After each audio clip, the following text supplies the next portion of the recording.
2 kilo વટાણા લાવ. મેં કીધું લઈ લે. એમાં હું પૂછવાનું હોય? તો મને ઈ કે પૂછવું તો પડે ને. આ વટાણા ફોલવાના તો તમારે જ છે ને.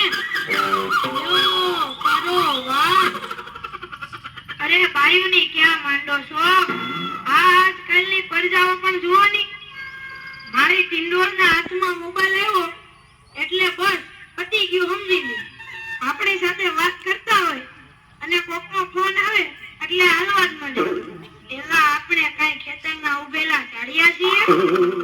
એને મન તો આપણે એવા જ હોય. એને તો મોબાઈલ આવ્યો એટલે કરલો દુનિયા મુઠ્ઠી મેં. ધીરુભાઈ અંબાણી જોઈ લ્યો. એમાં આ જીઓ આવ્યો ત્યારથી છોકરાઓ તો આપણું જીવ લઈ ગયા છે. અરે એનું નામ જીઓ નહીં પણ મરો એવું રાખવું જોઈતું તું. એ મોબાઈલ આવ્યો એટલે કેમેરો ગયો. એ મોબાઈલ આવ્યો એટલે ઘડિયાળ ગઈ. એ મોબાઈલ આવ્યો એટલે બેટરી ગઈ. મોબાઈલ આવ્યો એટલે ટપાલ ગઈ. મોબાઈલ આવ્યો એટલે કોન્ફિડન્સ ગયું. મોબાઈલ આવ્યો એટલે નિરાશ ગઈ. અને એમાંય જો આપણો મોબાઈલ આપણી ઘરવાળીના હાથમાં આવ્યો તો આપણે ગયા. યો કરો વાત. એલા આ જીઓ ઉપરથી યાદ આવ્યું. તમને ખબર છે હમણાં સુધી પછી પૈસા હાલતા હતા ઈ કોણે બંધ કરાવે? ઈ ખબર છે તમને કોઈને? નથી ખબર ને?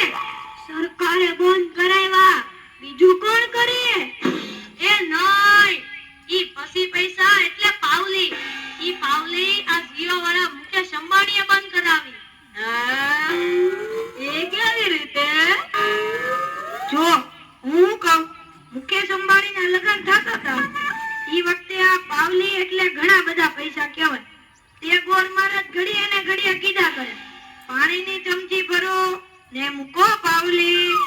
ગણપતિ પૂજન કરાવે ને કે મૂકો પાવલી.